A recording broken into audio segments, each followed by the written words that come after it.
The sound my mother's hand made when it connected my face echoed across the ballroom like a gunshot.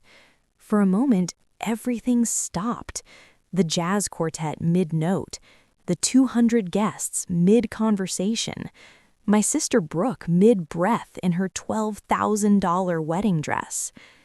I felt my grandmother's earring, the silver one she'd given me for my 30th birthday, fly off my ear and skitter across the marble floor. My mother stood there on the stage of the Plaza Hotel ballroom, microphone in one hand, the other still raised from the slap, and said 5 words that would end our family. "Sign the papers, Vanessa." I could taste blood where my teeth had cut the inside of my cheek, could feel 200 pairs of eyes waiting to see what I'd do, could hear my sister Brooke sobbing somewhere behind me about her ruined perfect day. I bent down, picked up the earring, put it back on even though my hands were shaking, and I said the word that would destroy everything. No. My name is Vanessa Chen. I'm 32 years old, I live in Seattle, and 6 hours ago I walked into my sister's wedding knowing exactly what my mother was planning. What I didn't know was how far she'd go to get what she wanted, or how much it would cost me to stop her. I need to tell you about my grandmother before anything else makes sense. Diane Chen emigrated from Taiwan in 1968 with $300 and a law degree nobody in America would recognize. She cleaned houses for 8 years while studying for the Washington State Bar at night, passed on her 3rd try. By the time I was born, she was a partner at Chen and Associates, specializing in immigration law. By the time I graduated college, she owned a 5-bedroom house in Queen Anne and a waterfront condo in Bellingham worth $1.8 million. The condo she left to me when she died last year. Not to my mother, not to my sister, not to the family, to me. And my mother has spent the last 14 months trying to take it back. The call came on a Tuesday morning in March, 6 weeks before Brooke's wedding. I was at my design studio in Capitol Hill reviewing paint samples for a client's loft renovation when my mother's name appeared on my phone. We hadn't spoken in 3 months, not since Thanksgiving, when she'd cornered me in her kitchen and suggested, for the 47th time, that I do the right thing and transfer the Bellingham condo to Brooke and her fiancé Daniel as a wedding gift. "Vanessa?" My mother's voice was warm, too warm. "I'm so glad I caught you." "Hi, Mom." "Listen, sweetheart, I know things have been difficult between us, but this is Brooke's wedding. This is family, and I really think it's time we put all this unpleasantness behind us." The unpleasantness, that's what she called it when I refused to give away the one thing my grandmother specifically, legally, explicitly left to me. "I'm planning to come to the wedding, Mom. I RSVP'd weeks ago." "I know, and that's wonderful. But I was thinking, and Daniel's parents were thinking, that it would be such a beautiful gesture if you announced the condo transfer at the reception, a surprise for Brooke, something special." I closed my eyes. "Mom, we've talked about this." "It's just sitting there, Vanessa. You never use it. You live in that tiny apartment in Capitol Hill. What do you need with a waterfront condo?" "It was Grandma's. She wanted me to have it." "Your grandmother wasn't thinking clearly those last few months. Everyone knows that." I felt something cold settle in my stomach. Grandma was completely lucid when she updated her will. Her lawyer confirmed it. "Sweetheart, I'm just asking you to think about what's best for the family. Brooke is starting her life with Daniel. His parents are prominent people. They're expecting—" "I have to go, Mom. Client meeting." I hung up before she could say anything else, and I sat there in my studio, surrounded by fabric swatches and architectural drawings, and felt the old familiar guilt creeping in. What if she was right? What if I was being selfish? I did live in a 900-square-foot apartment. I did visit the Bellingham condo maybe twice a year. But then I remembered my grandmother's face the day she told me about the will. "Your mother will try to convince you to give it away," Grandma said, her voice steady even though the cancer had already started taking her strength. "She'll tell you it's for family. She'll make you feel guilty. Don't listen, Vanessa. This is yours because you earned it, because you were here when no one else was." I visited my grandmother every Sunday for 12 years, through law school, through my marriage and divorce, through the cancer diagnosis and treatment, and the terrible final months. My mother sent cards and called occasionally. Brooke sent nothing at all, and now they wanted what was mine because it was worth $1.8 million, and they decided they deserved it more. The breakdown came 3 days before the wedding. I was in Nordstrom trying on dresses for the reception when I saw myself in the three-way mirror and just stopped. I looked tired, older than 32, the kind of tired that comes from months of being told you're selfish, ungrateful, destroying your family over money. The sales associate knocked on the dressing room door. "How's that one fitting?" "Fine," I said, but my voice cracked. And then I was crying in a Nordstrom dressing room in a $200 dress I couldn't afford, sobbing so hard I had to sit down on the floor. Because I didn't want to fight anymore. I didn't want to be the villain in my family's story. I didn't want my mother to look at me with something other than calculation. I wanted my sister to hug me like she meant it. I wanted to be part of a family again, instead of the enemy everyone was plotting against. I pulled out my phone and started typing a text to my mother. About the condo. Then I stopped, because I could see my grandmother's face, could hear her voice. "Don't let them make you small, Vanessa. You spent your whole life making yourself small for them. Stop." I deleted the text, bought the dress, and went home to prepare for war. May 3rd, 2025, the Plaza Hotel, Seattle. I arrived at 6 p.m. for the 7 o'clock ceremony. The ballroom was stunning, all crystal chandeliers and white roses, and the kind of elegant excess that screamed, "We have money and we want you to know it." Brooke had spared no expense. The wedding was costing somewhere north of $90,000, paid for mostly by Daniel's parents, who owned a chain of luxury car dealerships across the Pacific Northwest. I wore the Nordstrom dress, navy blue, simple, elegant. Nothing that would draw attention, nothing that would give my mother ammunition. My father found me near the champagne fountain 20 minutes before the ceremony. "Nessa," he hadn't called me that since I was a kid, "you look beautiful." "Thanks, Dad." We stood in awkward silence. Robert Chen was a tax attorney who'd spent my entire childhood at the office. A good man, probably, but a ghost, someone who existed in the background of my memories but never quite in focus. "Your mother was very excited about tonight," he said carefully. "I bet she is. She's hoping you'll consider what's best for everyone." I looked at my father, really looked at him. "Did you know Grandma came to my apartment every Sunday for brunch for 12 years? Did you know she taught me to make her dumpling recipe? Did you know she told me stories about Taiwan and showed me pictures of her parents and cried about missing them?"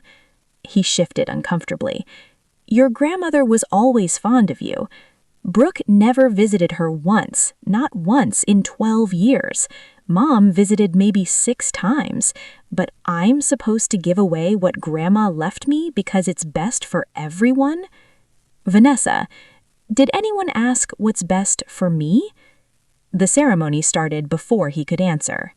Brooke looked stunning walking down the aisle. She always did. My little sister had inherited our mother's delicate features and natural elegance. She'd inherited the ability to walk into a room and make everyone turn and look. What she hadn't inherited was empathy. The ceremony was beautiful, traditional. The officiant talked about family and love and commitment. Everyone cried at the right moments. I sat in the 3rd row and felt nothing. The reception started at 8 with cocktails and past appetizers. I made small talk with cousins I hadn't seen in years. They all asked about that condo situation with varying degrees of subtlety. "It's not a situation," I said for the 15th time. "It's my inheritance." At 8:30, dinner was served. I was seated at a table with distant relatives and Daniel's college friends, no one I knew well, no one who'd have my back if things went wrong. And things were definitely going to go wrong. I could see my mother across the ballroom, laughing with guests, playing the role of gracious mother of the bride. But every few minutes, her eyes would find me, calculating, planning. At 9 p.m., the toasts began. Daniel's father spoke about love and partnership. Brooke's maid of honor told embarrassing college stories. My father gave a short, awkward speech about watching his little girl grow up. Then, my mother took the microphone. "I want to thank everyone for being here tonight to celebrate Brooke and Daniel," she began, her voice carrying perfectly across the ballroom. "Family means everything to us, and tonight is about family." She was looking right at me. "Which is why I'm so thrilled that Vanessa, Brooke's wonderful sister, has a very special gift to present to the happy couple." My stomach dropped. "Vanessa, sweetheart, would you come up here?" 200 faces turned toward me. I didn't move. "Vanessa?" My mother's smile was still in place, but her voice had an edge. "Don't be shy." I could run, could leave right now, could walk out and never look back. But then I'd spend the rest of my life being the coward who ran away, the selfish sister who ruined Brooke's wedding. I stood up, walked to the stage. My mother handed me a manila folder. "Go ahead, sweetheart, tell everyone." I opened it. Inside were transfer documents, deed transfer for the Bellingham condo, pre-drafted, notarized, just waiting for my signature. "Mom, what is this?" "It's your gift to Brooke and Daniel, the condo. We all agreed this was the right thing to do." "We didn't agree to anything." "Vanessa, don't make this difficult."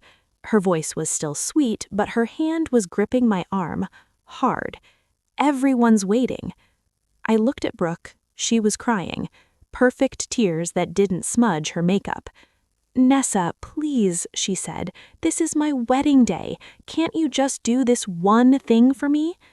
This one thing, like I hadn't given her my childhood, like I hadn't let her be the favorite, the golden child, the one everyone loved while I was just the older sister who tried too hard. "I'm not signing this," I said. The ballroom went quiet. "Excuse me?" My mother's smile was frozen. "This is my inheritance from Grandma. She left it to me, not to Brooke, not to the family, to me, and I'm not signing it away." "Vanessa Chen, you are being incredibly selfish right now, after everything we've done for you." "What have you done for me?" I heard myself say. "I didn't pay for my college, Grandma did. You didn't help me through my divorce, Grandma did. You weren't there when I lost my first client and thought my business would fail, Grandma was. So tell me, Mother, what exactly have you done that means I owe you a $1.8 million condo?" That's when she hit me. The slap came out of nowhere. My mother's hand connected with my face so hard I actually stumbled backward. The microphone caught the sound and amplified it across the ballroom. My earring flew off. Blood trickled from where my lips split, and everyone just stared. My mother looked shocked, like she couldn't believe what she'd just done. Brooke was screaming, "You ruined everything! You ruined my wedding!" Daniel's father stood up from his table, face red. "Robert, I think we need to discuss whether this is the kind of family—" I bent down, picked up my grandmother's earring, put it back on with shaking hands, and I said the only thing I could think of. "That's the last time you touch me." I walked off that stage, through the ballroom, past the whispers and the stares and the destruction of whatever relationship I had left with my family. I made it to the lobby before I started shaking so hard I had to sit down. That's when I called the number I'd saved 3 weeks ago. Morrison Law, this is Sarah. This is Vanessa Chen. I need to speak to Thomas Morrison immediately. Tell him it's time. One moment, please. The line clicked. Then, Vanessa, are you all right? Thomas Morrison had been my grandmother's attorney for 20 years. He'd handled her will. And 3 weeks ago, when I'd called scared and confused about my mother's escalating demands, he told me something that changed everything. I'm fine, but I need you to come to the Plaza Hotel now and bring everything. Everything? The documents Grandma left, the ones about my mother, all of it. Silence. Then, are you sure? Once this comes out, there's no going back. I'm sure. I'll be there in 30 minutes. I sat in that lobby for 25 minutes. Hotel staff kept walking past, clearly wondering if I was okay. I had blood on my lip and tears in my eyes, and my hands wouldn't stop shaking. A woman in a hotel uniform approached. "Miss, can I get you anything? Some water?" "I'm fine, thank you." "Are you sure? You look—" "I'm fine." She left, but I could see her whispering to another staff member, probably about the crazy woman having a breakdown in the lobby. Maybe that's what I was, crazy, about to blow up my entire family over money. Except it wasn't about money. It was about my grandmother looking at me in her hospital bed 2 days before she died and saying, "Don't let them erase me, Vanessa. Don't let them pretend I didn't make my own choices. Promise me." I'd promised, and I was about to keep that promise in the most nuclear way possible. Thomas Morrison arrived at 9:45 with a leather briefcase and a grim expression. He was in his 60s, gray hair, expensive suit, the kind of lawyer who charged $500 an hour and was worth every penny. "Vanessa." He took one look at my face. What happened? My mother slapped me in front of 200 people when I refused to sign over the condo. His jaw tightened. "Do you want to press charges?" "No. I want to show everyone what she's been hiding." He sat down beside me on the lobby bench, opened his briefcase, pulled out a thick folder. "Your grandmother left specific instructions. These documents were only to be revealed if your mother attempted to contest the will or coerce you into giving up your inheritance. She made me swear I wouldn't show you unless absolutely necessary." What's in there? Proof that your mother has been systematically stealing from your grandmother for 5 years, power of attorney abuse, forged checks, unauthorized real estate transactions, somewhere around $460,000 total. The lobby tilted. What? Your grandmother knew. She documented everything, but she didn't want to destroy her relationship with your mother publicly. She hoped Margaret would stop if she knew she was being watched. She never stopped. No, she got more careful, and when your grandmother changed her will to leave you the condo, Margaret became desperate. I looked at the folder, at the proof that my mother was a thief, that she'd been stealing from her own mother while Grandma was dying. Why didn't Grandma tell me? She didn't want to burden you, didn't want you to have to choose between her and your mother, but she knew Margaret would come after the condo eventually, and she wanted you to have protection when that happened. She knew this would happen. She knew my mother would— My voice broke. Thomas put a hand on my shoulder. Your grandmother loved you very much, and she wanted to make sure you were protected, even after she was gone. What happens if I take these into that ballroom? Your mother will be exposed. Her reputation will be destroyed. The family will fracture, probably permanently, and depending on how far you want to take this, criminal charges are possible.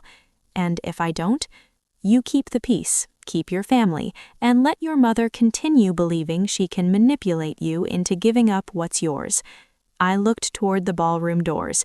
could hear music playing, could hear laughter, could picture Brooke dancing with Daniel, my mother holding court with the guests, everyone pretending the last hour hadn't happened. Could picture myself going back to my apartment alone, keeping the secret, being the bigger person, being small. "Let's go," I said. We walked into that ballroom at 9:52 p.m. The reception was in full swing. The band was playing, couples were dancing. The cake, a 5-tier monstrosity covered in sugar flowers, stood waiting to be cut. My mother saw me first. I watched the color drain from her face when she saw Thomas Morrison beside me. She knew. Somehow she knew. I walked straight to the stage, picked up the microphone that had amplified my humiliation an hour ago. "Excuse me, can I have everyone's attention, please?" The music stopped. The dancing stopped. 200 faces turned toward me again. I know everyone here tonight heard what happened earlier. My mother asked me to sign over my inheritance to my sister. I refused. She hit me, and I left. My mother was pushing through the crowd. "Vanessa, put that down. I want to tell you all why my grandmother Diane Chen left me that condo.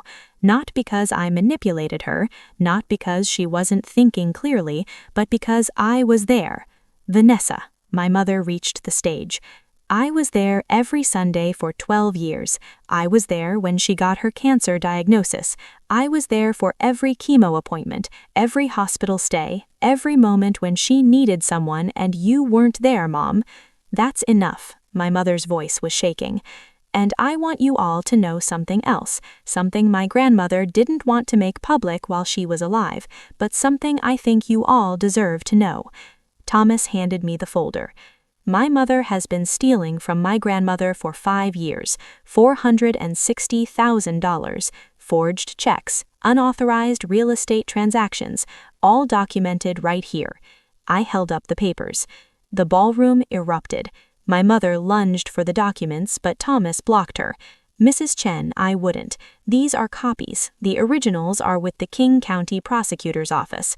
My mother's face went white, then red, then she was screaming, "You ungrateful bitch, after everything I've done for you, after I raised you, fed you, gave you everything."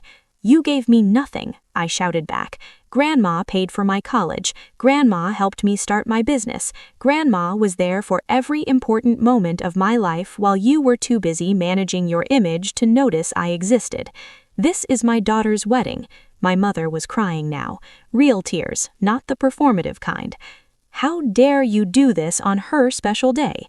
You hit me on her special day. You tried to steal from me on her special day. I'm just telling the truth." Brooke was sobbing in her wedding dress. Daniel's parents were gathering their things. Guests were whispering, phones coming out, recording everything. The perfect wedding was disintegrating in real time. And I felt nothing. No satisfaction, no victory, just a horrible, hollow emptiness. Thomas and I left 15 minutes later.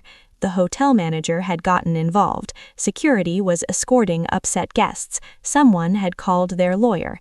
It was chaos. We sat in Thomas's car in the parking garage and I stared at my hands.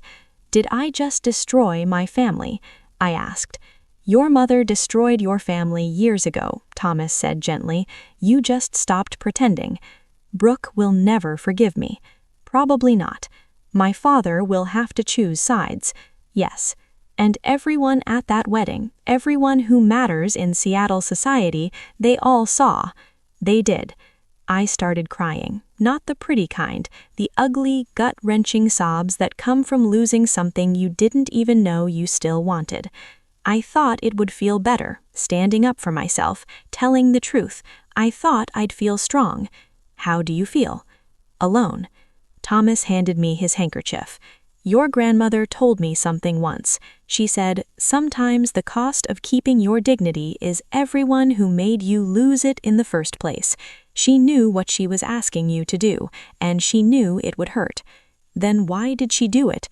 Because she loved you, and because she trusted you to be strong enough to survive it." 3 months later, I'm sitting in the Bellingham condo watching the sunset over the water. The legal fallout has been brutal. My mother hired a lawyer. Brooke isn't speaking to me. My father sends occasional texts that say things like, "Hope you're well," and nothing of substance. The Seattle legal community is divided. Half think I'm brave, half think I'm vindictive. I lost 2 major clients whose social circles overlapped with my mother's. I gained 3 new ones who specifically sought me out because they heard what happened and respected it. My business is surviving. I'm surviving, but I'm alone. Last week, I got a letter from Brooke. It was short, vicious, everything I'd expected. But at the end, she wrote, "Mom showed me Grandma's bank statements, the ones Thomas gave to the prosecutor. I didn't know. I didn't know she was stealing. I didn't know any of it. Not an apology, but acknowledgement. I don't know if we'll ever speak again. Don't know if I want to. What I do know is that I'm sitting in my grandmother's condo, the one she chose to give me, and I'm not giving it up. Not for peace, not for family, not for anything." My name is Vanessa Chen. 6 months ago, my mother slapped me at my sister's wedding in front of 200 people. I exposed her publicly. I destroyed her reputation. I fractured our family, probably permanently. People ask if I regret it. The answer is complicated. I regret that it had to happen. I regret that my sister's wedding became collateral damage. I regret that I learned the hard way that my mother is capable of theft and violence and manipulation. But I don't regret standing up for myself. I don't regret honoring my grandmother's wishes.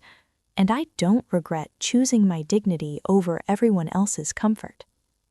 Yesterday, I got a text from an unknown number.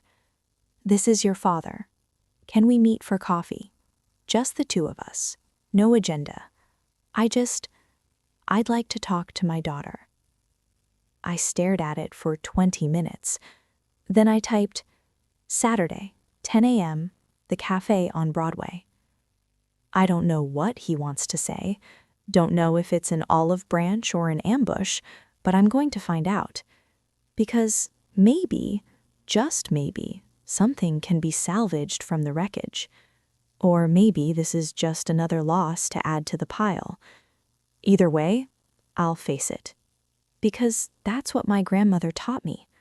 You show up, you tell the truth, you survive, and you never, ever make yourself small to make someone else comfortable, even if it costs you everything. Especially then. So here's my question for you. Have you ever had to choose between your peace and someone else's comfort?